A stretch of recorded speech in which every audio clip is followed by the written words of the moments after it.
D-E-F-G H-I-J-K-L-M-N-O-P Q-R-S-T-U-V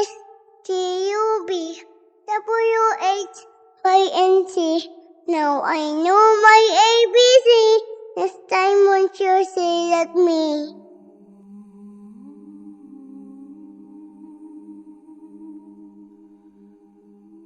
Sinasabi ng mga nakakatanda natin na may mga taong may kasabay na isinilang sa mundo ng mga engkanto sa isang parehong oras at araw.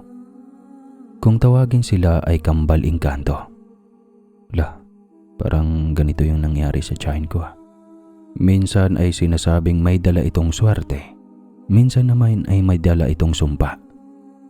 At higit sa lahat, minsan may dalang kamatayan.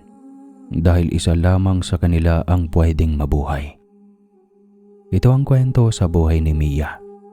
Nang makilala niya ang isang engkanto at isang taong magkasabay na isinilang sa parehong araw at oras, sina Marcos at Rimos.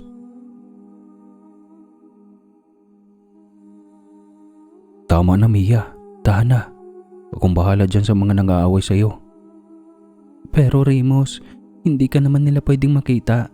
Kapag makikita ka nila, baka anong gagawin nila sa buong pamilya mo? Kagaya ng ginawa nila sa ibang kagaya mo, doon sa mga nakatira sa puno ng akasya. Napahagulgol na wika ni Mia. Hindi ko kayang panoorin kang palaging inaaway ng Marcos na yan eh. Pinahid ng batang si Mia ang luha na naglanda sa mga mata niya. Wala akong magagawa, Rimos. Naninilbihan lamang si Inay Clara sa kanila bilang labandera. Kung wala sila ay hindi kami mabubuhay ni Inay, lalo na at patay na si Itay. Seryosong saad ng batang si Mia.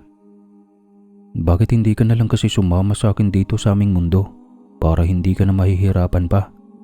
Dito, walang sino man ang mga away sa'yo, walang sino man ang mananakit sa'yo, at lagi akong narito para samahan ka. Hindi yun pwede, Rimos. Tao ako at engkanto ka. Kapag sasama ako sa inyo, ay kailangan maging kagaya ako sa iyo. Paano si Inay Clara? Hindi ko iiwan ang nanay ko, Rimos. Wika ni Mia. Malungkot namang lumapit sa kanya si Rimos. Kung sana ay magiging tao ako para makakasama kita palagi. Para magawa kitang ipagtanggol sa lahat ng mananakit sa iyo. Lalo na sa anak ng amo mong si Marcos. Okay lang yun. Kahit na engkanto ka, ang mahalaga ay ikaw ang pinakamatalik kong kaibigan. At hindi lang yun, ikaw ang number 1 sa puso ko. Ang nag-iisang Rimos sa buhay ko. Naging masaya na wika ng batang si Mia. Masayang masaya naman ang batang si Rimos nang marinig ang sinabi ng kaibigang tagalupa. Kaya sa sobrang saya niya, ay nahalikan niya sa labi si Mia. Kagaya ng nakita niya sa telebisyon na ginagawa ng mga tao sa partner nila. Para kay Rimos ay wala nang hihigit pa kay Mia sa puso niya. Kahit sa magkaibang mundo ang ginagalawan nila, si Mia ang bumubuo ng bata niyang mundo. Hoy, hinalikan mo ko sa labi, bakit? Gulat na wika ni Mia. Natawa naman si Rimos sa ekspresyon ni Mia. Ay, hindi ba pwede?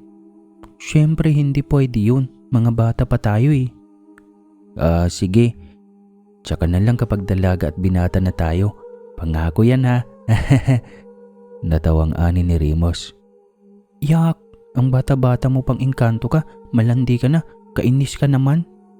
Namumula ang pisngi ni Mia na nagmistulang kamatis na hinog. Sabay takbo papalayo sa kanya. Mia, tatandaan ko yan ha. Paglaki natin. Sigaw ni Rimos. Naiwan ang batang prinsipe ng mga banwaanon na may malawak ng ngiti sa mga labi. At umaasang sana isang araw ay magkakaroon siya ng pagkakataong magiging tao para makasama si Mia. Mia, saan ka ba galing? Anak, kanina pa kita hinahanap. Bulalas ni Aling Clara na ina ni Mia. Napalingon naman si Mia na kinawayan si Rimos. Diyan lang ho sa hardin, inay, sa likod ng mansyon po. Abay, loko-loko ka talagang bata ka. Ilang ulit ko bang sinabi sa iyong huwag kang naglalagi dyan sa likod? Maraming punong balete dyan. Baka maingkanto ka. Nag-aalalang wika ni Aling Clara sa kanyang anak. Napapailing naman si Mia sa sinabi ng ina. Nay, mababait naman po ang mga engkanto sa likod ng mansyon. Kaibigan ko nga ang prinsipe nila eh. Hindi sila kagaya ni Marcos na mga nananakit. Namilog ang mga mata ni Clara sa narinig sa sinabi ni Mia. Ha? Ano? Ako ba'y pinaglolo ko mo, Mia? Wika nitong napalingon sa malaking puno ng balete. Si Marcos kasi dati ay tinubuan ng maraming katikati sa katawan. Namamantal at namabaga ito. At ayon sa albularyo, ay nang dahil iyon sa kagagawa ng engkantong itim na dalakit nun. Kaya naman ipinaputol noon ni Madam Amelia ang malaking puno ng akasya sa likod din ng mansyon para gantihan ang mga engkantong nanakit sa kanyang anak. Tanging ang mga malalaking balete ang natira sa likod ng mansyon. Mahigpit kasing ipinagbabawal ng matandang Baltasar na si Don Aurelio na hindi pwedeng putulin ng balete. Dito nagmumula ang malakas na source ng tubig sa malinis na bukal na nasa likod din ng mansyon. At doon sila kumukuha ng tubig na maiinom. Kakaiba kasi ang naihahatid ng tubig na iyon. Para bang hindi ka nagkakasakit. At para ka na ring umiinom ng tubig na Evian. Ani pa ng matandang Don, ang mga punong balete ang nagbibigay ng swerte sa pamilya Baltasar. Noong araw ay ang mga engkantong Banwaanon di umano ang nagbibigay ng maraming ginto sa matandang Aurelio. Kung kaya ay nagkaroon ito ng malawak na asyenda.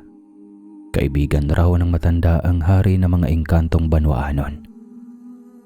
Anak, halika nga. Hindi magandang biro yan ha. Huwag mo nang uulitin yon. Nitong hinila papasok ng mansyon ang kamay ni Mia. Basta anak, huwag ka nang bumabalik doon sa likod ng bahay ha. Naiintindihan mo ba? Nangunguha sila ng tao, Mia. Paano kung kukunin ka nila at hindi ka na makabalik dito sa atin? Mamamatay ako, Mia, kapag ganun. Napapailing na lang si Mia sa sinabi ng kanyang ina. Hindi siya nakadama ng takot sa mga sinasabi nito dahil kilala niya si Rimos at alam niyang mabuting engkanto ang kaibigan niya ito na lagi niyang kalaro dito sa likod ng mansyon ng mga Baltasar. Si Mia, isang anak ng labanderang si Clara. Matagal na silang nagtatrabaho sa pamilyang Baltasar. Ang kanyang ama ay driver din ng pamilya. Pero pumanaw na ito matapos maaksidente sa daan. At kasabay nitong pumanaw si Don Julio Baltasar. Sa panahong iyon, ang namamahala sa buong hasyenda Baltasar ay ang asawa nitong si Amelia Baltasar. Habang ang nag-iisang anak na lalaki ni Don Julio na kaedad lang din ni Mia, si Marcos, ay inaalagaan lamang ng mga katulong. Sakitin si Marcos, kaya madalas itong wala sa mood at bugnutin. Lagi din itong inaaway ang batang si Mia, na anak ng kanilang labandera. Kumbaga pinagtitripan lang ito ni Marcos o di kaya ay pinagbubuntunan ng galit. Pangit! Pang-aasara ni Marcos sa batang si Mia. Inirapan ito ni Mia. Di bali ng pangit, mas pangit ka naman. Mataray namang sagot ng batang si Mia. Pangit? Sinong pangit ako? Sigurado kang hindi mo ko crush. Nakatawang wika naman ni Marcos na pang-aasar. Tinawanan naman ni Mia si Marcos. Sinong may crush sa'yo? Yung duling mong kaklase siguro. Ang payat-payat mo nga. Hikain pa. Para kang bakla. Anong sinasabi mo? Sigaw ng batang si Marcos. Bingi ka na rin. Sabi ko sa'yo, pangit ka, hikain, lampa, bading. Napahiyaw na lang si Mia matapos batuhin ni Marcos ng kanyang laroang robot. Napatakbo naman si Marcos matapos kunin ni Mia ang walis para sana hampasin ang anak ng amo. Sa gilid ng laon ay nakatayo ang batang prinsipe na banwaanon. Hindi niya gusto ang ginagawa ni Marcos kay Mia, kaya itinaas niya ang mga kamay at sa isang iglap ay humangin ng malakas. Ang malakas na hangin na iyon ay itinulak si Marcos, kaya nadapa na lamang ito bago makarating sa pintuan ng malaking bahay. Tawang-tawa naman si Mia sa nakikitang nadapang si Marcos. Sabi na lampa ka Ganito palagi silang dalawa ni Mia at Marcos. Ganito rin ang palaging ginagawa ni Rimos, ang ipagtatanggol si Mia. At hanggang sa paglipas ng mga taon, ay patuloy pa rin ang pagkakaibigan ni Rimos at Mia. Patuloy din ang asaran ni Marcos at Mia. Hanggang sa lumipas pa ang ilang taon muli, hanggang sa nagiging dalaga at binata na sila. Isang araw ay kinausap ni Ma'am Amelia si Mia tungkol sa pag-aaral nito sa kolehiyo. Ma'am Amelia, hindi ako sigurado. Baka vocational course na lang muna ang kukunin ko. Sagot ni Mia sa amo isang araw. Napangiti naman si Amelia. Bakit naman? Mas maganda kasi kapag kukuha ka ng kurso, Mia. Sumama ka kay Marcos next week para mag-take ng entrance exam sa school niya. Po, pero baka po hindi ako makapasa sa entrance exam sa school ni Marcos, ma'am. Nakayukong wika ni Mia. Nasa hapagkainan sila ng mga oras na yun at kumakain. Tama ka. Sa maliit mong utak ay hindi ka papasa sa school namin. Kaya asa ka pa. Irap ni Marcos. Hindi rin magpapatalo si Mia na tinadyakan naman ang paa ni Marcos sa ilalim ng mesa. Putik na yan. Ang sakit nun, Mia. Namumuro ka na. Nakalimutan mo yatang amo mo ko. Singhal ni Marcos na nakangiwi sa sakit ng paa. Doon ka na nga sa kwarto mo, Marcos. Hindi ikaw ang kausap ko, kundi si Mia. Singhal ni Madam Amelia sa anak niya. Kumakain pa ako, mami. Hindi pa ako tapos. Pagrarason nitong inaasar na naman si Mia. Pinandilata naman ni Amelia na mga mata ang kanyang anak. Hanggang ngayon ay parang paslit pa rin itong sina Marcos at Mia na walang oras na hindi magkaaway. Para ba silang mortal na magkalaban kung magturingan? Matalino ka, Mia. At sayang kapag hindi ka makapag-aral sa isang prestihiyosong paaralan. Mas maraming opportunity kapag nagtapos ka sa isang universidad na kilala. Paliwanag ni Madam Amelia. Pero hindi kasi afford ni Inay Clara ang pag-aaral ko sa universidad, ma'am. Nakayokong wika ni Mia. At sino namang may sabi sa iyong si Nanay Clara ang magbabayad ng tuition mo sa school? Tanga talaga. Sabat naman ni Marcos. Binato na ni Madam Amelia ang anak ng table napkin. Naksakto namang dumapo talaga sa mukha nito. Manahimik ka nga. Hindi ikaw ang kausap ko, Marcos. Hindi naman napigilan ni Mia ang matawa sa ginawa ni Madam sa anak niyang kanina pa talaga siya inaasar. Mia, anak, ako ang magpapaaral sa iyo. Hanggang sa magtapos ka ng kolehiyo. Ang sa akin lang, bawal na muna ang mag-boyfriend, ha. Ang gusto ko ay magtapos ka sa pag-aaral mo. Seryosong wika ni Madam Amelia. Tuwang-tuwa na napatayo si Mia sa kinaupuan at napalahod sa harapan ni Amelia. Ma'am, pangako ko na hindi ako magbo-boyfriend. Pangako kong magtatapos ako sa pag-aaral ko. Naluluhang wika ni Mia. Huwag kang mag-alala, mami. Ako ang magbabantay dyan nang hindi yan malalapitan ng mga lalaki sa school. Sabat muli ni Marcos na napakakulit pa rin. Nang gabing iyon ay hindi napigilan ni Mia ang sobrang saya nang dahil sa makapag-aral pala siya sa kolehiyo. Ganoon din ang inang si Clara na halos walang katapusan ng pasasalamat kay Madam Amelia sa pagpapaaral sa anak niya. Alas 8 na ng gabi nang nagtungo si Mia sa likod ng mansyon para ibalita sa kaibigang si Rimos ang tungkol sa pag-aaral niya sa universidad. Rimos, Rimos, nandito ako. Pagtawag niya sa kaibigang Banoanon. Maya-maya lang ay nagliwanag ang malaking puno ng balete. Lumitaw doon ang kaibigan niyang prinsipe ng mga engkantong Banoanon. Matikas, maputi, at makinis ang balat. Tuwid at mahaba ang buhok at higit sa lahat, ang tenga ay matulis. Napatakbo si Mia palapit sa kaibigan at yumakap sa tuwa. Rimos, magkakapag-aral na ako sa wakas. Papaaralin raw ako ni Madam Amelia sa universidad. Naiiyak sa tuwa na wika ni Mia sa kaibigan. Kung ganun, masaya ako at matutupad mo na ang mga pangarap mo sa buhay. Malungkot na saad ni Rimos. Masaya ka? Pero bakit ganyan ang mukha mo? Iyan bang mukha ng masaya, Rimos? Takang tanong ni Mia sa binatang engkanto. Seryosong napatitig naman sa kanyang binata. Nagtataka lang ako sa iyo. Kasi kapag ang pamilya Baltasar ang mag-aalok ng tulong sa iyo, ay tinatanggap mo. Pero kapag ako naman, ay inaayawan mo. Sa totoo lang, nagtatampo na ako sa iyo, Mia. Ano ba, magkaiba kayo ng pamilya Baltasar, Rimos? Sila ang mga amo ko, habang ikaw ay isang napakalapit na kaibigan ko. At hindi ko matatanggap ang mga gintong binibigay mo. Dahil para sa akin, ang pagyaman ay kailangan pinaghirapan nang hindi binibigay ng libre. Paliwanag ni Mia sa kaibigang engkanto.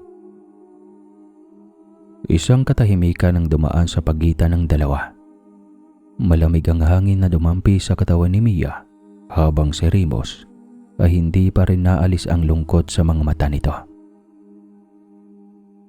Rimos naman, huwag ka nang magtampo sa akin, please. Malambing na wika ng dalaga sa binatang Banoanon. Gusto kong umangat sa buhay sa sarili kong pagsisikap, Rimos. At ayaw kong isipin ng mga magulang mong Hari at Rena na kaya ako nakikipagkaibigan sa iyo ay para lang gamitin ka at yumaman ako. At ayaw ko ring isipin nila na isa akong mapagsamantalang tao. Paliwanag ni Mia sa kaibigan. Hindi napigilan ni Rimos ang mapangiti ng matamis sa sinabi sa kanya ni Mia. Huwag kang mag-alala. Lagi lamang akong nasa tabi mo sa lahat ng oras. Hindi ka na nagtatampo sa akin? Malambing niyang tanong kay Rimos. Ngunit ang pilyong engkanto ay nakaisip ng kalokohan. Sa halip na sagutin ang dalaga, ay bahagyang sumeryoso ang mukha nito. Inilapit ang pisngi kay Mia. Napatingala tuloy ang dalaga sa matangkad na si Rimos. Noon ay nagtama ang mga mata nila. Napakaganda ng mga mata ni Rimos na kulay asol. Nakakabigani at nakakaakit sa kanya.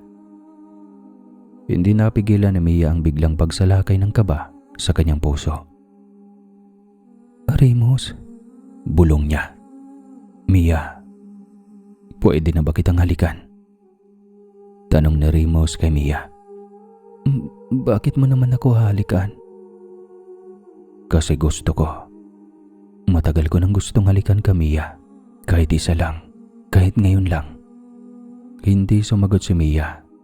Pero binalandran niya ang kanyang labi. Nang ibig sabihin ay handa nang magpakagat at kumagat. At yun ang nangyari. Mia, ikaw ba yan? Sinong kausap mo dyan? Tanong ni Marcos na papalapit sa dalaga. Akala ko maghahalikan na. Tila binuhusan ng malamig na tubig si Mia na bahagyang lumayo kay Rimos. Ngunit ang pilyong engkanto ay ipinulupot ang isang braso sa balakang ni Mia. Hindi naman siya nakikita ni Marcos dahil hindi naman siya nagpapakita rito, kaya okay lang. At saka wala namang pakiramdam ang lalaking ito na kagaya ng kanyang lolo Holyo. at ang amang si Roma na kaibigan ng ama ni Rimos na si Haring Argos. Masyadong mahina kasi ang espiritual na sistema ni Marcos, lalo na at sakitin ito. Wala naman akong kausap eh. Ang sarili ko lang ang kinakausap ko rito. Ani Mia kay Marcos. Natawa naman ng pagkakito. Para kang sira ulo dyan. Akala ko may kinikita ka nang kasintahan dito sa likod ng mansyon eh. Che, at sino namang sira ulo sa tingin mo ang tutungo rito sa likod ng mansyon ng ganitong oras? Para lang kausapin ako ha. Takot lang kaya nila sa naglalakihang balete dito? Sarkastikong sagot naman ni Mia. Ay, ang sarap batukan ng isang to. Istorbo. Nayayamot na ani naman ni Rimos na mas lalo pang hinapit ang katawan ni Mia. Bitawan mo nga ako. Andyan si Marcos. Pasaway ka talaga. Anya sa sarili habang nakatitig kay Rimos ng pasimple. Mukhang naiintindihan naman siya ng engkanto, pero namilog ang mga mata ni Mia nang itinaas ni Rimos ang mga kamay niya. Isang napakalamig na hangin ang umihip sa paligid na ikinahatsing ni Marcos at sinundan pa ng isa pang pagbahing ng malakas. Pumasok ka na nga sa loob. Malamig rito, Marcos. Baka sipunin ka pa. Ani Mia. Inirapan lamang siya ni Marcos sabay takip ng bibig at ilong. Ang lamig kasi talaga ng hangin sa paligid. Bigla na lang itong lumabig. Ikaw rin, pumasok ka na at baka maingkanto ka pa dyan. Wika ni Marcos na pumasok na sa loob ng pamamahay. Ilang sandali pa habang sinusundan ng tingin ni Mia si Marcos na pumapasok sa loob ng pamamahay nila hanggang sa nasisiguro na niya na nakapasok na ito sa loob ng bahay. Tsaka pa lamang niya binalingan si Rimos. Pilyo ka talaga no? Gusto kitang suluhin eh. Siyempre, ayaw ko nang asungot na kagaya ni Marcos. Malas niya lang at sakitin siya. Nakangiting wika pa ni Rimos. Masayang nag-uusap ang dalawa habang nakaupo sa lilim ng puno ng balete. Marami kasing upuan doon. Halos gabi-gabi ay doon nagpapalipas ng oras si Mia sa piling ni Rimos. Minsan pa nga kahit matutulog na si Mia, ay sinasamahan pa ito ni Rimos sa loob ng kanilang kwarto ni Aling Clara. Pinapanood niya si Mia hanggang sa makatulog ito. At nakasanayan na niyang nakawan ng halik ang dalaga kapag tulog na. Alam ni Rimos na ipinagbabawal ang kanyang pag-ibig sa isang mortal na si Mia. Pero hindi niya mapipigil ang sariling makadama ng pag-ibig para sa dalaga at kababata niya. Simula pa man noon ay espesyal na sa kanya si Mia. Habang mula sa itaas ng mansyon sa balkonahe ay malungkot na tinatanaw ni Marco si Mia. Nakasandal ito sa balikat ng kanyang kambal engkantong si Rimos. Kung inakala ni Rimos ay hindi niya ito nakikita, ay nagkakamali ito. Lingid kasi sa kaalaman nila ay nananahimik na lamang si Marcos. Iyon din ang dahilan kung bakit palagi itong nagagalit kay Mia dahil nagsiselos ito kahit ng mga bata pa sila. Kahit na mahina ang kanyang katawan, ay isinilang si Marcos na malakas ang pandamang espiritual at matagal na niyang nakikita si Rimos nakasama ni Mia. Nakadama siya ng selos para sa engkanto pero wala siyang magawa. Hindi niya kayang makipagsabayan sa nararamdaman niya kay Mia. Alam ni Marcos na hindi siya magtatagal sa mundo. Kaya hindi na lang siya kumikibo sa kahit kanino. Anak, malungkot ka na naman. Bakit hindi mo na lang sasabihin kay Mia na may gusto ka sa kanya? Untag ng inang si Amelia na nilapitan ng anak na nakatitig kay Mia sa di kalayuan. Napabuga ng malalim na hininga si Marcos, sabay lingon sa ina. Ayaw kong masaktan si Mia sa pag-alis ko, Mami. Baka ilang taon na lang ang ilalagi ko sa mundong ito at pagkatapos ay tuluyan na akong mawawala dito. Ayaw kong masaktan si Mia Kaya mas mabuting tatanawin ko na lang siyang masaya kasama ang kambaling kanto kong si Rimos. Malungkot na saad ni Marcos. Anak, kung may paraan lang sana para madugtungan ang buhay mo. Matagal ko nang ginawa. Napaluha na lamang si Ma'am Aurelia na niyakap si Marcos. Mami, turuan mo ang puso mong maging masaya. Kahit darating ang araw na wala na ako. At mangako ka sa akin na hindi mo pababayaan si Mia. Wika ni Marcos. Matagal nang gusto ni Marcos si Mia. Simula pa man o mga bata pa sila. Subalit, alam niyang hindi siya magtatagal sa mundo. Kaya mas pinili niyang pakitaan ng masamang pag-uugali si Mia. Lagi niya itong inaasar nang sa ganong paraan ay hindi mapalapit sa kanya ang dalaga.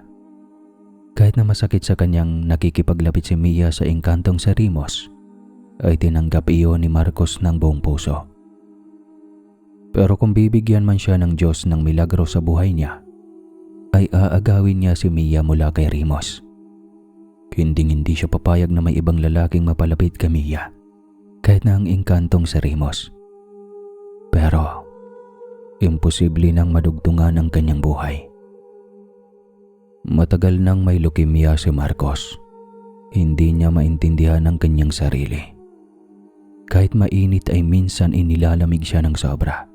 At kung minsan naman ay naiinitin siya ng sobra. Halos araw-araw ay may isinasalin sa kanyang dugo at kung anong treatment pa.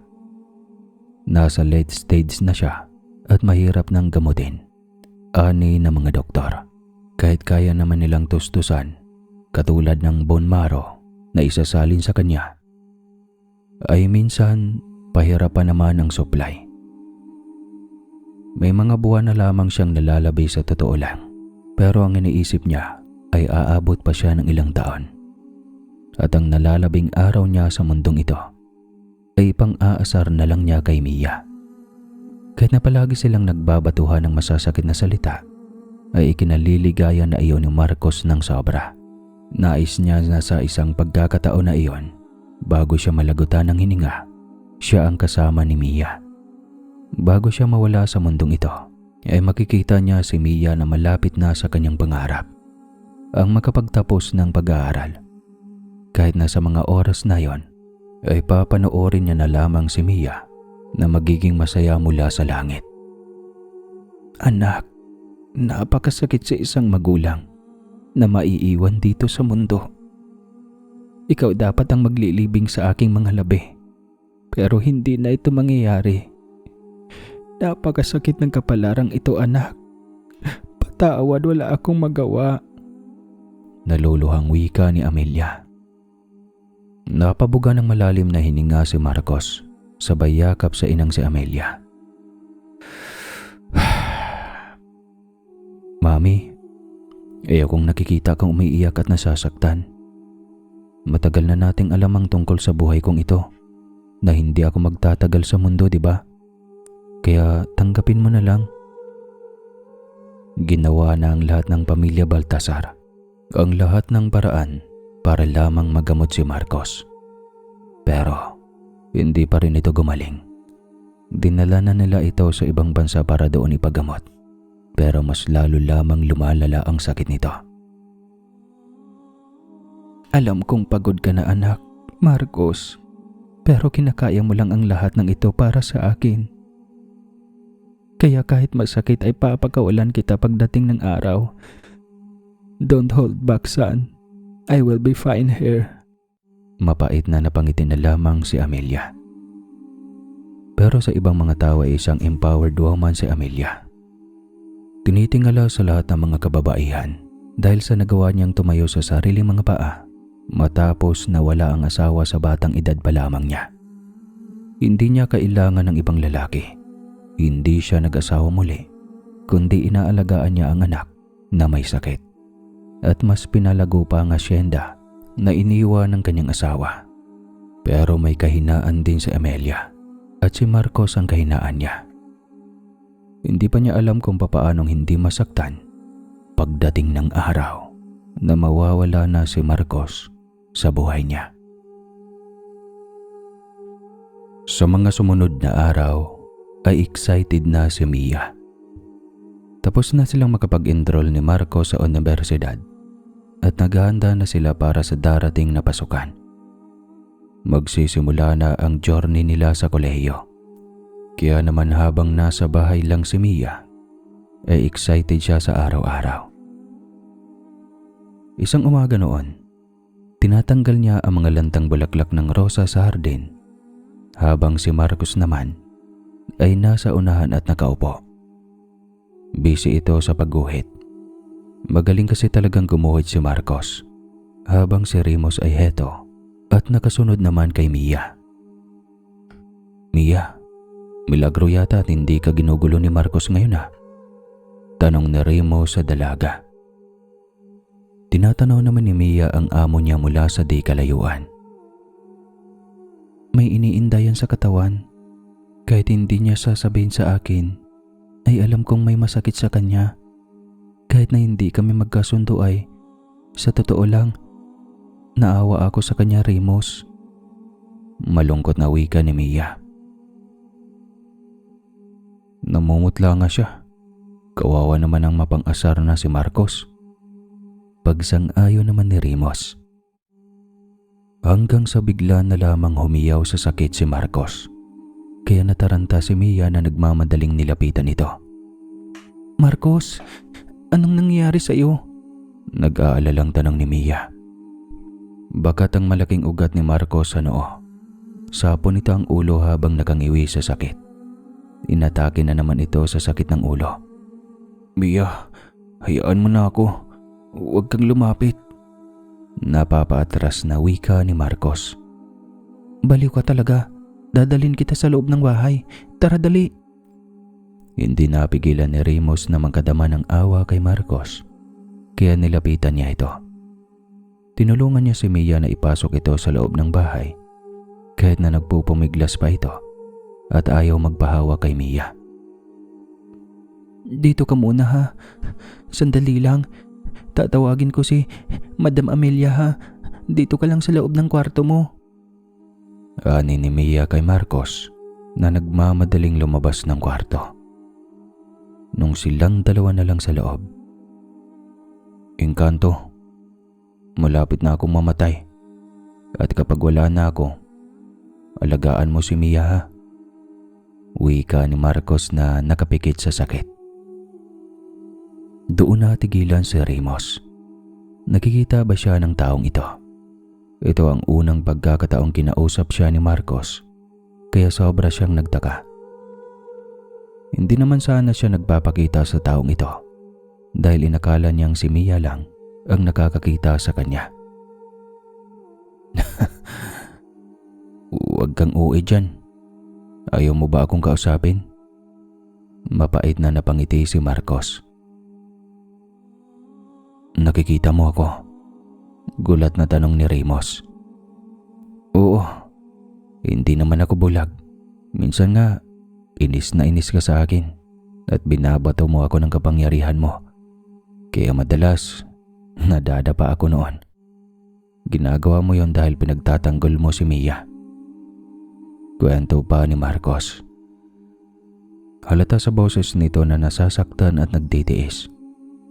Nakangiwi ito sa sakit. Hindi pa rin nawala ang sakit ng ulo nito kahit nakainom na ng gamot. Sabi kasi ni Mia sa kanya, mas lalo raw lumala ang sakit ni Marcos imbis na gumaling.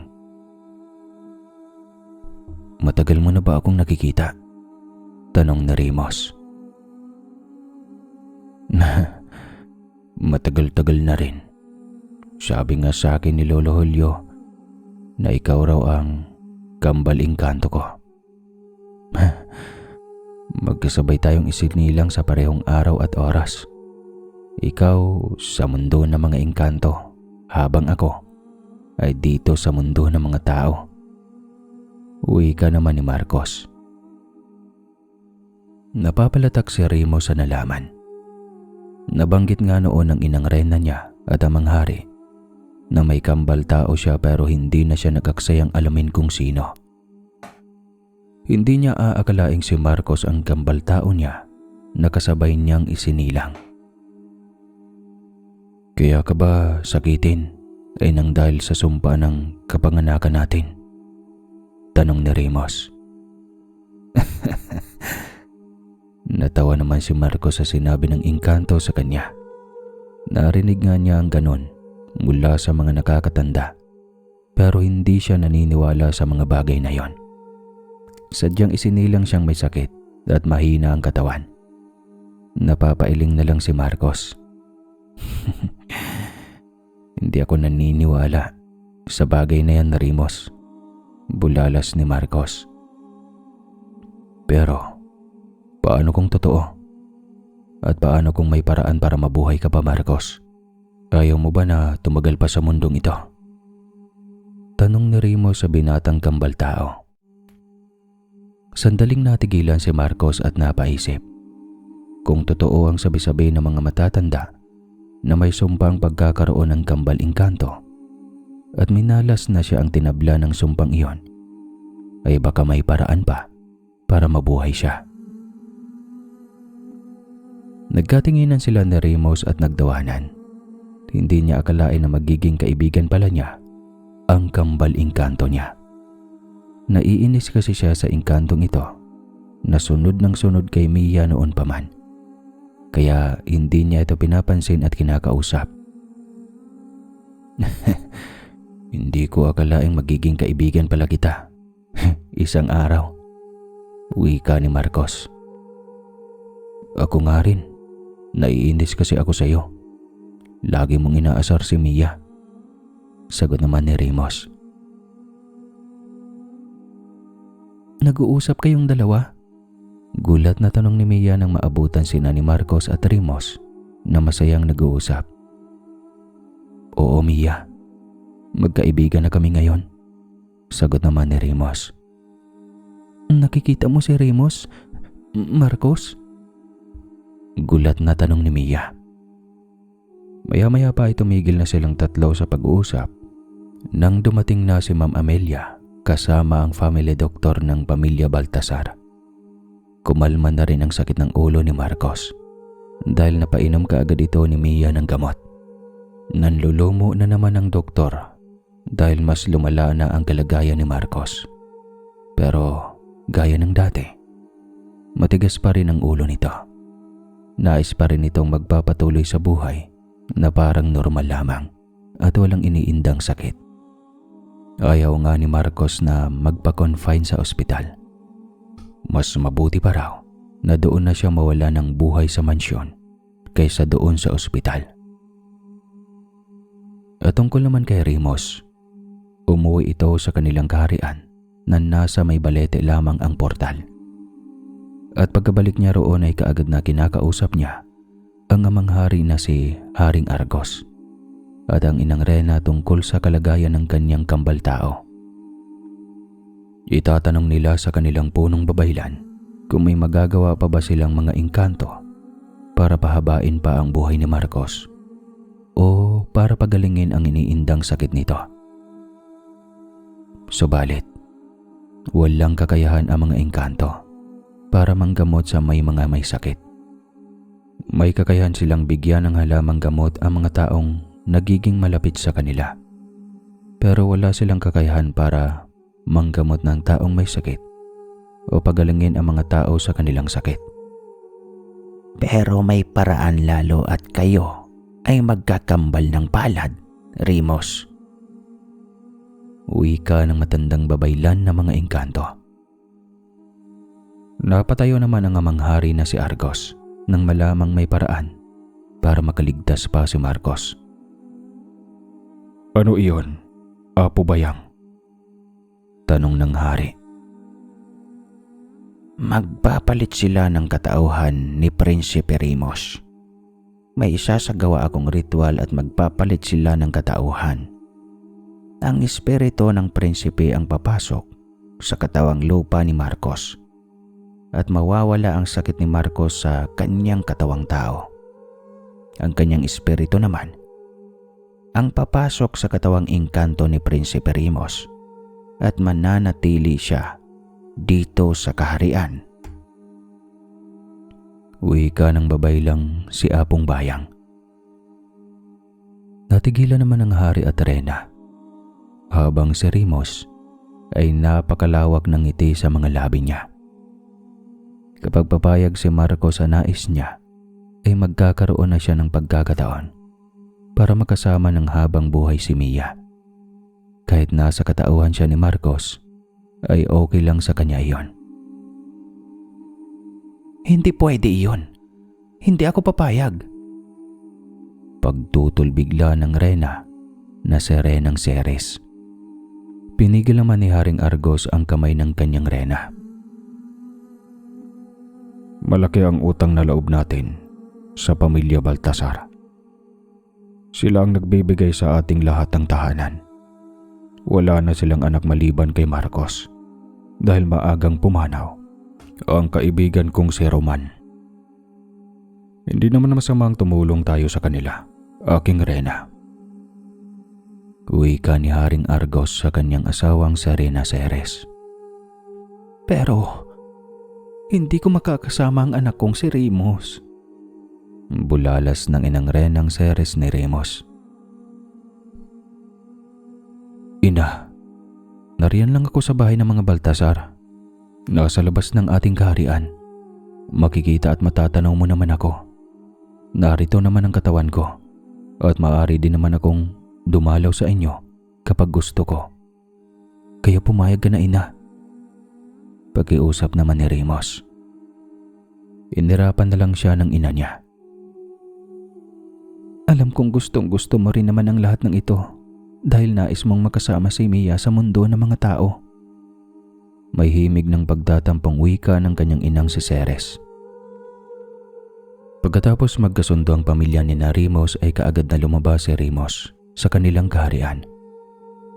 Kaagad niyang tinungo ang kwarto ni Marcos para kausapin ito tungkol sa plano niya. Kapag papayag ito ay kaagad na isasagawa ng babaylan na si Apong Bayang ang orasyon pagdating sa kabilugan ng buwan. Kaagad nang tinungo ni Rimos ang kinaroroonan ni Marcos. Nasa hardin na naman ito ng mga Baltasar at may ginuguhit ulit. Habang si Mia ay nasa di kalayuan at nagdidilig ng halaman. Anong sinasabi mo? Gulat na tanong ni Marcos sa kaibigang Engkanto. May paraan pa para mabuhay ka. Kung papayag ka, makikita mo pa rin naman ang ina mo at ang pamilya mo, lalo na si Mia. At hindi ka mawawala sa kanya. Paliwanag ni Rimos. Sandaling katahimikan ang dumaan sa kanilang dalawa. Kinawayan pa sila ni Mia na ipinagpapatuloy ang ginagawang pag-aalaga ng mga bulaklak sa hardin ng mga Baltasar. Masaya si Mia na sa wakas ay naging magkaibigan silang dalawa. Hindi na niya kailangan pang magtatago sa tuwing kinakausap niya si Rimos at nariyan si Marcos. Papayag ako, pero sa isang kondisyon.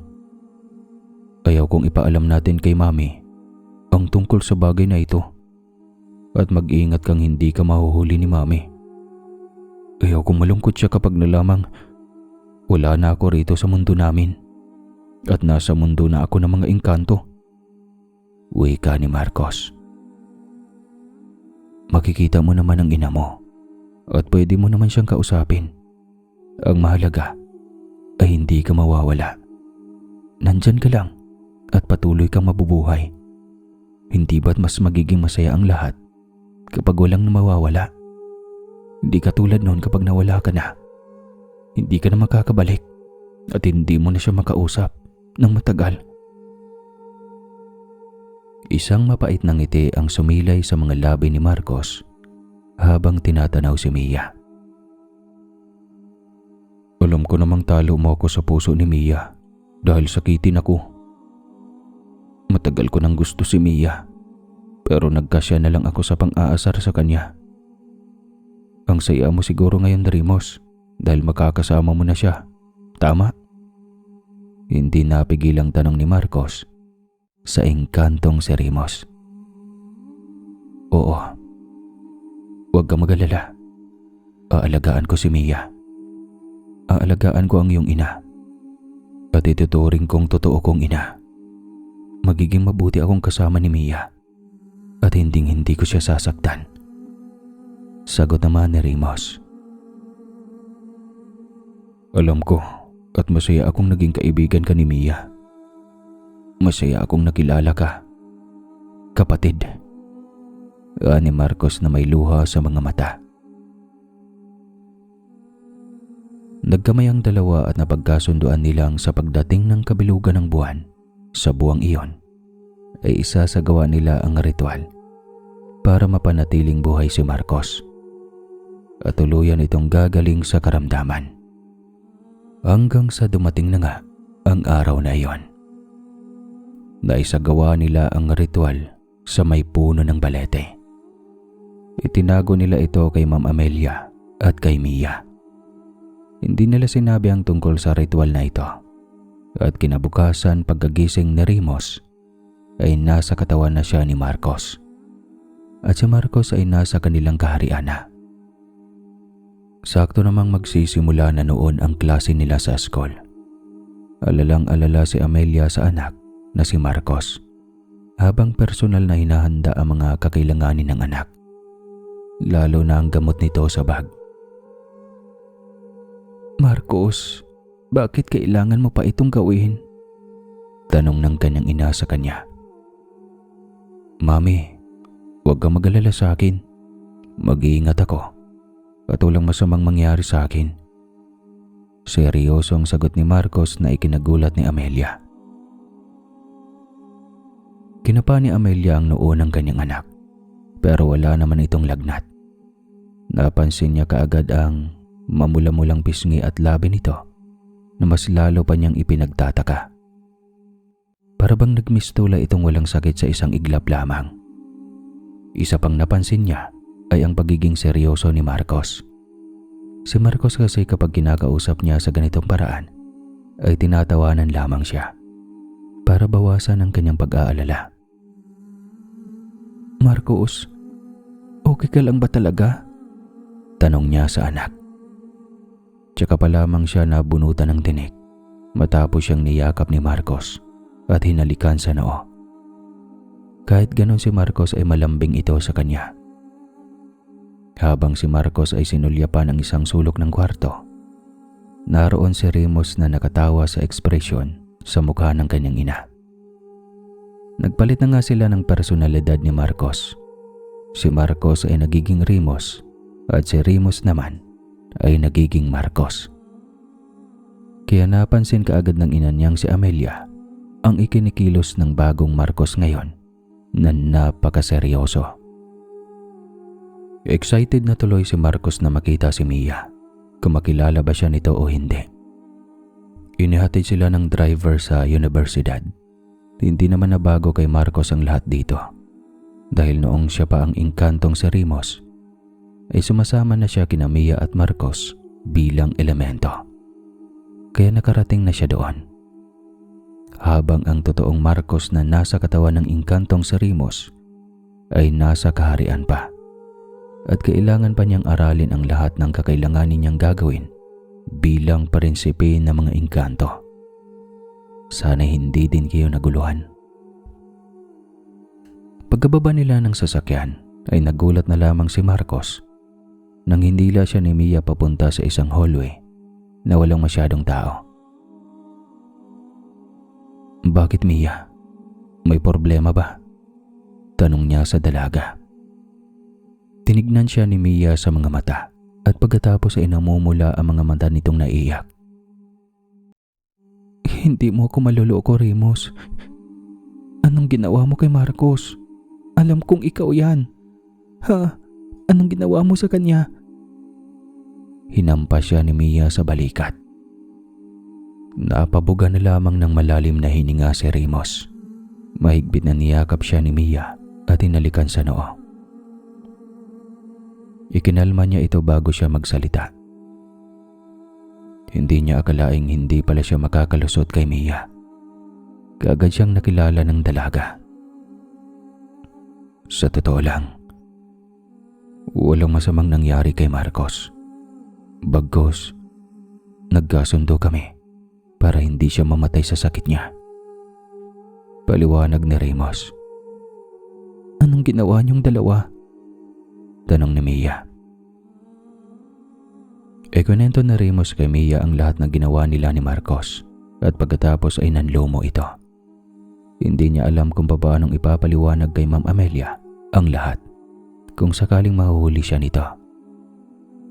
Pero paano ko mahuhuli kang hindi ikaw si Marcos? Tanong ni Mia. Hindi na pwedeng ibalik ang lahat ng ginawang ritual.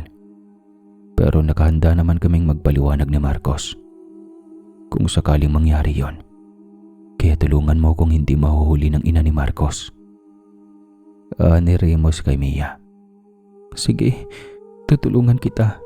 Pero hindi ko alam kung hanggang kailan. Sagot naman ni Mia na napayakap na lamang sa kaibigang engkanto na nasa katawan ni Marcos. Maiintindihan naman siguro ni Ma'am Amelia si Marcos kapag malaman niya na ang ginawa ng kanyang anak. Ni pa ni Mia. Sandali siyang napatingala kay Ramos. Pero, ikaw, bakit ka pumayag magpalit kayo ng katauhan ni Marcos? Takang tanong ni Mia kay Ramos. Dahil gusto kitang makasama, Mia. Napakasaya kong makasama ka na sa wakas. Nakangiting wika ni Ramos, sabay haplos ng maliit na pisngi ni Mia. Hindi naman napigilan ni Mia ang mapangiti ng matamis sa ginawa ni Ramos na paghaplos sa pisngi niya. Pinigil niya ang mga kamay nito, ngunit pinagsalikop ni Ramos ang kanilang mga kamay. Tara na, at baka malate na tayo sa klase natin. Ni Ramos. Ang kursong kinuha ni Marcos ay engineering, habang si Mia ay agricultural. Kaya hinatid siya ni Ramos sa kanilang classroom. Gwapo si Marcos lalo na ngayong sumigla ang katawan nito dahil si Ramos na ang nagmamay-ari ng katawang iyon. Kaya kitang-kita ni Mia ang paghanga ng mga kababaihan kay Marcos.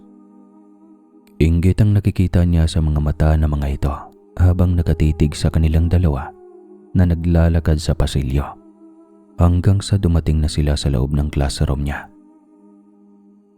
Sabay na tayong kakain ng tanghalian mamaya. Wika ni Ramos na hinalikan ng kamay ni Mia. Isang matamis na ngiti naman ang itinugo ni Mia sa binata, sabay tango rito. Sige na. Niya kay Ramos. Susunduin kita mamaya, kaya hintayin mo ko. Wika ni Ramos na hinaplos ang mahabang buhok ni Mia. Oo na, ihintayin kita. Ang kulit mo rin eh. Sandaling natigilan si Mia. Pinandilata naman siya ng mga mata ng binata. Natawa na lamang si Mia. Si Marcos na nga pala ito at hindi pwedeng marinig siya ng iba na tatawagan itong Ramos. Baka magtataka sila. Sige na, bye Marcos. Nakangiting kinawayan ni Mia ang binata at pumasok na sa loob ng classroom. Parang ayaw na yatang humiwalay sa kanya ang engkantong naging tao na. Hindi niya napigilan ang makadama ng saya. Masaya siyang kasama niya si Ramos sa ngayon at lalong naging masaya siya sa katotohanang hindi na nga pala mamamatay si Marcos dahil nawala na ng tuluyan ang sakit nito. Kahit nasa mundo ito ng mga engkanto, ay magkikita pa rin naman niya ito. Kahit nakakaasar si Marcos, ay napamahal na rin naman ito kay Mia bilang kaibigan at amo. Matapos ang klase ay excited na lumabas ng classroom si Mia at saktong naroon na nga si Ramos. Hinihintay siya sa labas ng kanilang classroom. Naroon na naman ang napakasimpatikong ngiti nito. Ngayon lamang napansin ni Mia ang lakas din pala ng karisma nitong si Marcos kapag nasa maayos na ang kalusugan. O ano, kumusta ang first day of school mo? Tanong niya kay Ramos. Napangiti ito. Hindi ko pa nagsisihang nakipagpalit ng kaluluwa ni Marcos. Matalino palang mokong na yon. Ang daming alam. Sagot nito na napakamot ng ulo. Hindi napigilan ni Mia ang matawa sa tinura ng engkantong nasa katawan ni Marcos. Oo, simula pa man noon ay napakatalino na ni Marcos. Kung hindi lang siguro ito sakitin at maraming absent sa school, ay tiyak na napakaganda ng grades nito na kayang-kaya siyang higitan. Nung high school pa lang kasi sila ay lalong lumalala ang sakit niya. Magkasabay silang naglakad sa kantin para kumain nang bigla na lamang may tumawag sa pangalan ni Marcos na babae. Marcos! Sabay na napalingon ang dalawang si Mia at Rimos nang makita si Janine. Kilala ito ni Mia. Anak ito ng mayor sa kanilang bayan. Matagal na itong may gusto kay Marcos. Mabilis pang umiwas si Rimos nang akbang hahawak na sana sa braso niya si Janine. Marcos, akala ko ba hindi ka napapasok ng kolehiyo? Di ba magpapagamot ka sana sa ibang bansa? Kumusta na ang karamdaman mo? Tanong ni Janine. Mukha pa ba akong may dinaramdam? Balik na tanong ni Rimos. Hindi napigilan ni Mia na kurutin ang tagalira ni Rimos. Baka magtataka si Janine sa pagiging istrikto bigla ni Marcos. Si Marcos kasi kahit may sakit ay palatawa sa mga kakilala, habang si Rimos ay napakaseryoso kapag kinakausap ng iba maliban kay Mia. Okay na ako. Hindi ko na kailangang magpunta sa abroad para magpagamot. Sa awa naman ng Diyos. Nakangiting wika ni Rimos na hinila ang mga kamay ni Mia. If you'll excuse us, gutom na kasi kami. Ni Rimos na kinakaladkad si Mia papuntang kantin. Hindi ko gusto ang babaeng iyon. Mia, paanong nakikipagkaibigan si Marco sa ganong uring babae? Nagsalubong ang dalawang kilay ni Rimos habang umuorder sila ng pagkain. Marcos, hayaan mo na. Kakilala mo naman yun. Mahinahong wika ni Mia. Natahimik naman si Rimos nang naalalang nasa public place sila at siya na pala si Marco sa ngayon. Maya-maya, matapos silang kumain ay hinatid ni Rimos si Mia sa classroom nito. Muli na naman siyang pinapaalalahanan ng dalaga na mag-ingat sa mga ikinikilos niya nang hindi sila pagdududahan ng mga taong nakapaligid sa kanila. Break time pa naman kaya nagtungo na muna si Rimos sa gilid ng basketball court para panoorin ang mga naglalaro doon. Isa siyang engkanto at gustong-gusto niyang nanonood ng larong basketball. Dati nga ay nakikipanood siya sa kwarto ni Marcos kapag nanonood ito ng mga basketball sa TV. Kampanteng naupo roon si Rimos habang kumakain ng mani. Masarap din pala ang mga pagkain ng tao. Ngayon niya lang kasi natikman ng ganito. Nang bigla na lamang sumulpot sa tabi ni Rimos si Marcos, na ngayon ay nagiging isa ng elemento. Mag-ingat ka sa grupong iyan, Rimos. Sila ang mga kalaban ko noong high school. Inggit na inggit ang mga iyan sa akin dahil palagi kong kasama si Mia. Wika ni Marcos. Huwag kang mag-alala. Iiwasan ko sila. Mahinang bulong niya bilang pagtugon sa babala ni Marcos. Manunood pa naman sana siya ng laro pero minabuti niya na lang na tumayo para lumayo doon sa court na iyon. Marcos, buhay ka pa pala. Natatawang wika ni Miggy na hinarang ang daraanan ni Rimos. Sandaling natigilan si Rimos at nakadama ng kayabangan sa lalaking kaharap. Habang ang elementong si Marcos ay kaagad na napaatras at nakadama ng panganib. Lalo na noong lumapit ang mga kasamahan nitong mayabang din kung makaasta. Rimos, lumayo ka na. Babala muli ni Marcos sa kanya. Padaanin mo ko. Wika ni Rimos sa lalaki. Umagalpak naman ng tawa si Miggy at ang mga kasamahan nito. Pero bigla silang nagtataka kay Marcos. Kung dati kasi kapag nakikita sila nito ay kaagad na umiiwas ito o kaya ay tumatakbo na papalayo sa kanila. Kakaiba ang Marcos na nasa harapan nila dahil may malakas itong aura na hindi man lang nakadama ng pagkataranta sa presensya nila. Dapat ay tumakbo ka na palayo sa amin kanina pa.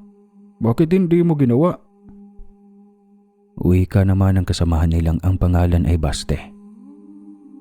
Sige na Baste, kunin mo ng wallet ni Marcos para may libre tayong merienda mamaya. Nakatawang utos ni Miggy kay Baste. Alam kasi nilang mayaman si Marcos, kaya kinukuha nila ang pera niya sa wallet. Ngunit nang hawakan ito ni Baste, ay mabilis na umiwas si Rimos. Nagulat naman si Miggy pero sarkastiko itong napangisi. Gusto niya yata ang palabang si Marcos sa ngayon. Abo, marunong ka nang umiwas ah. Alam mo namang hindi ka talaga makakatakas sa amin. Kaya, akin na yung pera mo. Asik ni Baste kay Marcos. Rimos, ibigay mo na. Pera lang yan. Wika naman ni Marcos sa kanya ng pasekreto. Ngunit naniningkit ang mga mata ni Rimos. Nang muli siyang hatakin ni Baste ay nagulat ito. Nang mabilis ang mga kamay ni Rimos na pinigil ang mga kamay ni Baste. Matapang lang kayo sa taong walang panlaban sa inyo. Pero nagbago na ako nitong taon lang. Hindi na akong dating Marcos na kilala nyo. Pagkasabi noon ni Marcos ay mabilis na binigwasan ito sa mukha si Baste. Napaatras itong sapo ang pumutok na labi at duguan. Napamura na lamang ito sa inis kay Marcos. Napasugod naman si Miggy na binigwasan si Marcos. Napatawa ng pagak si Rimos. Sanay siyang makipaglaban sa kanilang kaharian dahil prinsipe siya. At walang kahit na sinong mandirigma sa kaharian nila ang kayang gapiin ng Prinsipe Rimos ng kaharian ng mga engkanto. Sinalo lahat ni Rimos ang bawat atake ni Miggy at napigil ang mga kamay nito. Sa huli ay gulat na gulat itong napaatras palayo kay Marcos. Lumalaban ka ng gonggong ka! Hiyaw ni Miggy na nabawasan ng angas sa ginawa ni Rimos. Hindi naman napigilan ng engkantong si Marcos na matawa habang pinapanood ang mga nambubuli sa kanya noon dahil mahina siya na inaasar ni Rimos. Alam niyang kayang-kayang labanan ng prinsipe ng mga engkanto ang mga nambubuli sa kanya noon. Sana, noon pa niya kinaibigan si Rimos nang makaganti man lamang siya sa mga ito noong mga panahong iyon. Nakakahiya naman Miggy, yan lang bang kaya mong gawin? Nakangising wika ni Rimos. Habang ang isang estudyante na si Nasser ay napatakbo naman sa classroom ni Mia. Kinakabahan siya sa mangyari kay Marcos. Si Nasser ay isang scholar ng pamilya nila Marcos. Ang kanyang ama ay trabahador sa asyenda ng mga Baltasar. Alam niyang walang kalaban-laban ang anak ng amo nila sa magbarkadang iyon. Kaya kaagad siyang kumaripas ng takbo para ipaalam kay Mia ang nangyayari. At nang malaman ni Mia ang nangyari ay mabilis na nagpaalam siya sa kanyang mga kaklase. Wala pa naman ang professor na magle-lecture sa kanila. Napatakbo si Mia papuntang covered court at napasunod naman sa kanya si Nasser. Naghihiyawan nga ang mga estudyante sa covered court at mukhang nagkagulo nga. Kumabog ang puso ni Mia na baka kung ano ang nangyari kay Rimos sa mga kamay ng bully na si Miggy. Ngunit tila tumigil ang tibok ng puso ni Mia nang makita si Rimos na may hawak na bola. Nag-uwan-unwan sina Rimos at Miggy. Pasok ang bola sa ring matapos itinira ng 3 points ni Rimos. Napatanga si Mia sa nagita. Muli ay nag-agawa ng 2 lalaki ng bola. Ngunit walang nagawa sa bilis at liksi ni Rimos si Miggy. Muli ay nasa mga kamay na naman ni Rimos ang bola. Dinakdak ni Rimos ang bola sa ring ng isang dunk. Kaya hiyawan ang mga naroong estudyante, lalo na ang mga babae na sinisigaw ang pangalan ni Marcos. Ngunit sa galit ni Miggy na natalo sa laro ay tinakbo niya ang nakatayong si Marcos at sinapak sa muka.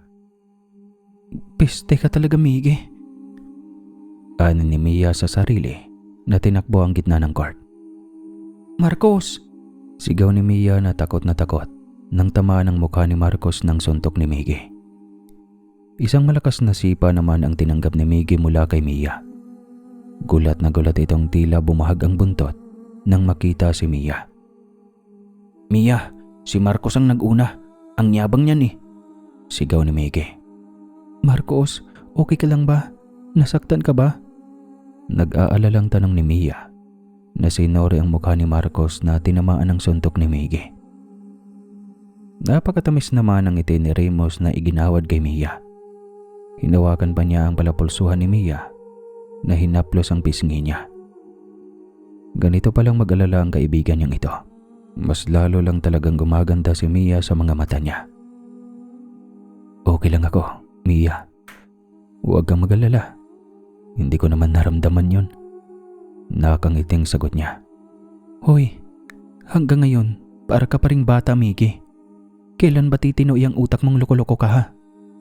Inis na hinarap ni Mia si Miggy. Nagulat na lamang si Mia nang hinila siya ni Remus palapit sa katawan nito. Tara na, huwag mo nang pansinin ang ugok na yan. Sandali boy, gusto ko ang nakita ko kaninang galing mo sa basketball. Baka gusto mong sumali sa tryout next week. Sabay na napalingon si Mia at Remus sa lalaking nagsalita. Isang lalaking nasa mid-30s, ang coach ng basketball ng university na si Coach Alex. Namilog ang mga mata ni Miggy na nakadama ng inggit kay Marcos na naimbitahan mismo ng sikat na coach ng basketball ng kanilang universidad. Sige po sir, susubukan ko po. Magalang na sagot ni Marcos. Anong pangalan mo para mailista kita sa sasali ng tryout? Tanong ni Coach Alex kay Marcos. Marcos Baltasar po sir. Sagot naman ni Marcos na halata ang saya sa mukha. Napabunghalit naman ang tawanan ng grupo ni Miggy. Sir, sigurado kang ini-invite mo yan? Baka mapapagalitan tayo ng mami niyan. Baka hihimatayin iyang baby niya. Pang-aalas ka ni Miggy. Napangisi naman si Remus na nilapitan si Miggy at tinawanan. Tignan natin kung sino ang himatayin sa court next week. Ni Remus at pagkatapos ay hinawakan ng kamay ni Mia. Tara na Mia. Kaagad na nagpaalam si Marcos kay Coach Alex at hinila na si Mia palayo sa covered court ng university. Tawang-tawa namang napasunod sa kanila ang engkantong si Marcos. Remus, kita mo ang inis sa mukha ni Miggy at Basti. Kitagal ko nang gustong sapakin ang mga mukha ng mga yun. Bulalas ni Marcos. Huwag kang mag-alala. Ako na ang gagawa sa mga bagay na yan para sa'yo. Kumusta naman ang training mo dyan sa kaharian? Umayos ka at ikaw na ngayon ang prinsipe ng mga Banwaanon. Sagot naman ni Remus sa engkanto na sumasabay sa paglalakad nila ni Mia. Hindi naman makapaniwala si Mia sa nasaksihang closeness ng dalawang ito. Kailan lang ba naging ganun kalapit sa isa't isa sina Marcos at Remus? Tuwang-tuwa pa si Marcos sa ginawa ni Remus sa dalawang bully. Magkasundo na ang dalawang ito at na out of place na talaga siya sa usapan. Excuse me lang sa inyong dalawa ha. Kinalimutan niyo atang may sakit iyang kinakatawan mo, Remus. Nakapamewang na wika ni Mia. Napangiti naman ng matamis si Remus na ninakawan ng halik ang noong nakakunot ni Mia. Okay lang yan. Pwede namang sabihin gumaling na ako. Di ba, Marcos? Nagtawanan pa sina Marcos at Remus. Si Mia ay nanggigigil na hinampas sa dibdib si Marcos. Ngunit natigilan na lamang si Mia. Kailan lang nagkaroon ng matigas na muscle sa dibdib si Marcos na lampayatot.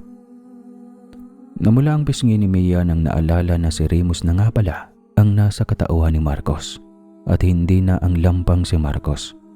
na dati ay palaging nang aasar sa kanya. Huwag kang mag-alala sa akin. Hahanap lang ako ng tiyempo para ipaliwanag kay Ma'am Amelia ang lahat ng ito. Okay? Hindi na pwedeng itago ang lahat ng ito habang buhay. At hindi ko rin kayang tiisin na patuloy na inaapi si Marcos na mga yon. Pagpapaliwanag na wika ni Rimos. Hoy, kung alam ko lang na astig ka pre, sana noon pa kita kinaibigan eh. Sabat naman ng engkantong si Marcos sa kanilang tabi. Che, lumayas ka nga dun. Bumalik ka sa punong balete. At baka may estudyanteng may third eye at makita ka dyan. Pasaway na engkanto ka. Asik ni Mia kay Marcos. Nag-i-enjoy pa ako rito eh. Ang taray mo talagang babae ka. Natatawa na lang si Rimos. Nagsimula na naman sa asaran ang dalawang ito. Hahampasin pa sana ni Mia si Marcos, ngunit niyakap niya ang dalaga. Baka may ibang makakita rito at iisiping may sayad itong may kinakausap sa isang tabi. Hoy, tama na yan. Kayong dalawa talaga. Mas lalo patuloy na mula ang pisngi ni Mia nang mapasubsob siya sa dibdib ni Rimos. Bakit ba siya nakadama ng ganito? Dati naman siyang niyayakap ni Rimos noong engkanto pa ito. Bakit ba siya nakadama ng kakaibang kilig sa puso niya tuwing nagkakadikit sila ni Rimos ng ganoon? Dati naman noong si Marcos pa ang naroon sa katawang ito ay palagi siyang naaasar dito. Pero kay sarap palang mayakap ng isang Rimos na tao na. Mas ibinaon pa ni Mia ang mukha sa dibdib ni Rimos sa hiya. Mia, nakakadiri ka. Sinasamantala mo na yung katawan ko. Anas naman ng engkantong si Marcos. Hindi naman ikaw ang niyayakap ko eh, Lucaret. Si Rimos naman na. Ani ang pinandilata ng mata si Marcos. Tuwang-tuwa naman ang puso ni Rimos habang hinahaplos ang mahaba at mabangong buhok ni Mia. Tara na, baka nariyan na ang guro. Bumalik ka na sa kaharian, Marcos. Tigilan mo na ang pang-asar kay Mia. Baling naman ni Rimos sa kaibigang si Marcos na naging engkanto na. Napabuga ng malalim na hininga si Marcos habang tinatanaw ang papalayong sina Mia at Rimos. Kahit papano ay hindi niya mapigilang mapangiti. At least nagkaroon siya ng chance na mayakap si Mia sa katawan niya. Kahit hindi na kanya iyon, ay masaya pa rin si Marcos. Naging normal naman ang mga sumunod na araw. Nakapagtatakang hindi man lang nagtanong si Ma'am Amelia ng tungkol sa kalagayan ni Marcos sa paaralan. Kagaya ng palagi nitong pag-aalala sa kanyang anak. Mas mabuti na rin ang ganon dahil hindi rin naman alam ni Mia kung papaanong ipaliwanag kay Ma'am Amelia ang lahat ng pagbabago ni Marcos. Lalo na sa pangangatawa na nahahalata na rin ng ibang katulong sa loob ng bahay. Naging masiglahi na si Marcos. Hindi na nga nila ito nakitaan ng panghihina ng katawan at pamumutla. Hindi na rin ito madalas na nahihilo at humihiyaw sa sakit sa ulo. Kung dati ay palagi itong naka-jacket kahit mainit dahil nilalamig, ngayon ay hindi na. Hanggang isang araw ay gulat na gulat ang lahat sa nasaksihan. Habang busy ang mga katulong sa paghahanda ng dekorasyon sa mansyon, parating na kasi ang araw ng pag-uwi ni Don Julio Baltasar doon sa Pilipinas. Bali-balitang may kasama itong ekspertong doktor para suriin ang apo. Magkaroon ng kaunting salo-salo sa mansyon kinabukasan. Isang torong baka ang nagwawala mula sa ransyuhan sa asyenda at papatungo ito sa mansyon. Hindi na kasi ito napigilan ng mga ransyero. Naghiyawan ng lahat ng makapasok ang toro sa mansyon at doon nagtatatakbo. Naku Mia, umilag ka.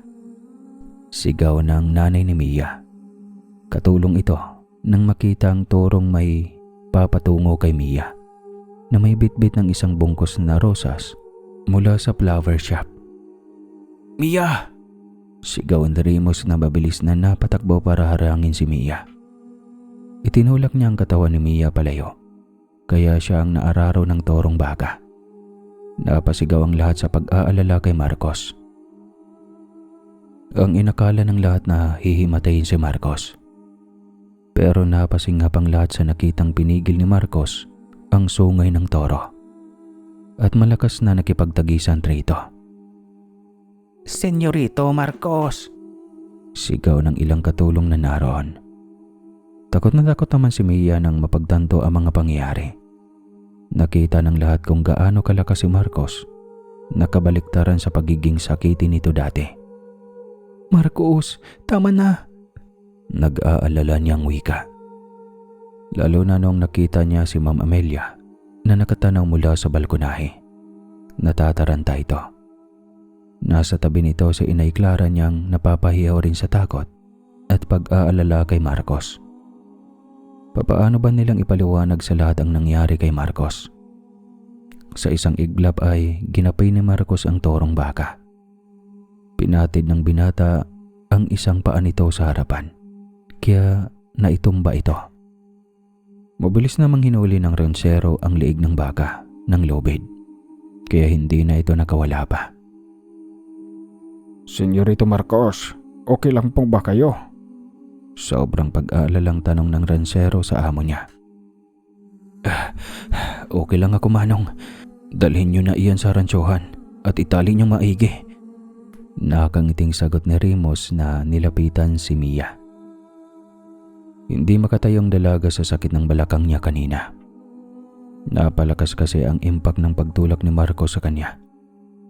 Gulat na gulat ang lahat ng binuhat ng kanilang senyorito Marcos si Mia sa dalawang braso nito. Napasinghap naman si Mia na pinandidilatan si Rimos. Akong bahala. Alam kong maiintindihan ni Ma'am Amelia ang anak niya. Bulong ni Rimos sa kanya nang makitang sobra siyang nag-alala. Nang makarating sila sa loob ng sala, ay maingat na ibinaba siya ni Rimos sa sofa.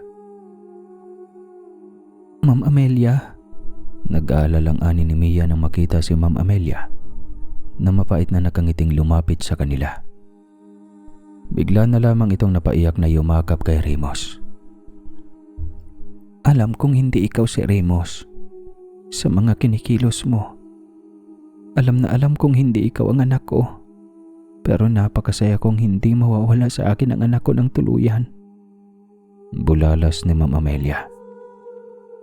Natigilan naman si Mia, ganon din si Inay Clara niya. Unang araw pa lang ng klase ay alam kong hindi ka si Marcos. Alam kong ikaw ang kaibigan ni Mia. Kumusta ang anak ko sa kaharian niyo? Okay lang ba siya? Sunod-sunod na tanong ni Ma'am Amelia. Okay lang si Marcos, Ma'am Amelia. At masaya siyang nakikita ka at nasasamahan niya sa araw-araw. Hindi mo nga lang siya nakikita dahil isa na siyang engkanto. Pero naroon siya sa loob, dyan lang sa likuran ng mansyon. Wika ni Rimos na nakatitig sa kaibigan na nasa mataas na hagdanan sa second floor.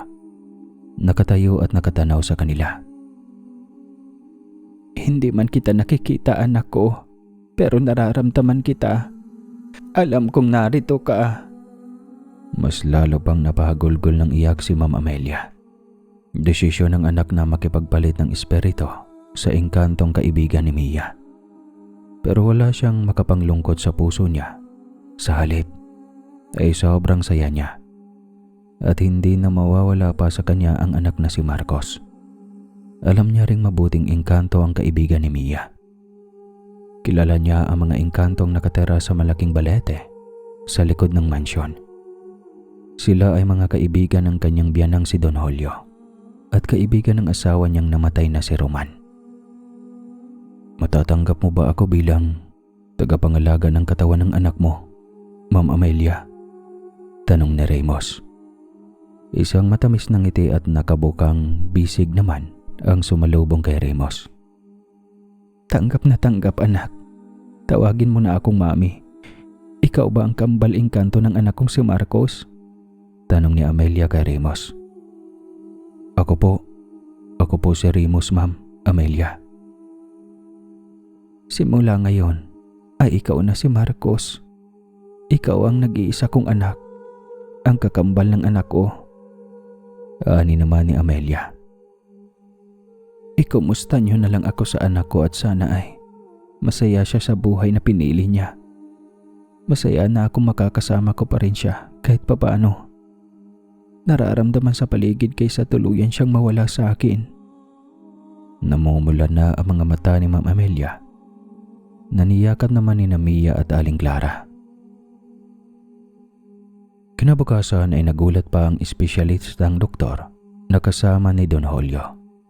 Dahil matapos ang check-up, ay wala na talaga siyang mahanap na mali sa katawan ni Marcos. Tuluyan na itong gumaling na nagmistulang binalot ng hiwaga at misteryo para sa lahat ng nakasaksi sa pagbabago ni Marcos ng tuluyan. Subalit kinagabihan, ay hindi na nila itinago pa kay Don Julio ang katotohanan. Masaya na rin si Don Julio, lalo na sa nalamang ang apong si Marcos na ang bagong prinsipe ng mga engkantong Banoanon. Napakamakapangyarihan na ni Marcos ngayon sa kaharian ng mga engkanto. Habang si Remus naman ay nagsisimula ng hangaan ng lahat ng mga nakakilala rito. Lalo na sa school, mas lalong dumami ang mga kababaihang nagkakagusto rito. Bukod sa magaling itong maglaro ng basketball, ay magaling din itong makipaglaban. Tinalo ni Remus ng mano-manong laban ang champion ng taekwondo sa university nila. Naging dahilan iyon para mas lalong makilala si Remus bilang si Marcos Baltasar. Nangangatog din ang mga dating nambubuli kay Marcos noong high school sa biglaang pagbabago niya. Tanging si Mia lamang ang nakakaalam sa kanyang sekreto na hindi siya ang tunay na Marcos, kundi siya ang prinsipe ng mga engkantong Banoanon. Hanggang sa dumating ang araw ng basketball tryout. Naroon din si Mia na excited habang pinapanood si Remus na sumali sa tryout. Ang iba naman, lalo na ang grupo ni Miggy at Baste, ay inis na inis kay Marcos kung bakit bigla na lamang itong nagbago. Mula sa pagiging sakitin at lampa, ay isa nang napakaleksi at magaling na si Marcos ngayon. Mag-ingat ka at traidor ang mga yan, paalala ni Mia kay Remus habang malapit nang magsimula ang laban. Huwag kang mag-alala, kaya ko sila. Kumpiyansa ang sagot naman ni Remus kay Mia. Inirapan ni Mia ang kaibigan. Minsan ay napakalaki din ng bilib nito sa sarili. Maruming maglaro si Miggy at Baste, kaya dapat na mag-ingat ka. Ang yabang mo naman, saway ni Mia kay Remus. Naiintindihan ko ang ibig mong sabihin. Huwag kang mag-alala. Nakikita ko ang bawat galaw at kilos nila. Alam ko ang mga binabalak nila, Mia. Nakangiting hinawakan ni Remus ang mga kamay niya. Tsaka, hindi ko bibigawin si Marcos. Isa ito sa mga pangarap niya, ang magiging varsity player ng school. Ani pa ni Remus na kinindatan si Marcos na nasa tabi ni Mia. Napapailing na lamang si Mia. Hindi niya may pagkakailang nagiging mas close pa nga ang dalawang sina Remus at Marcos sa pagkakataong ito. Bagay na ikinatuwa niya palalo. Nagsimula ng tryouts at kitang-kita ni Mia na pinagtutulungan ng team nila si Remus. Bantay sarado ang mga ito sa binata. Ngunit maliksi at mabilis ang bawat kilos ni Remus. Kaya kahit gaano pa kahigpit ang bantay, ay nakakalusot pa rin ang mga tira nito. Napapalatak naman si Coach Alex sa mga galawan ni Marcos. Lagi niya itong napupuri sa angging galing.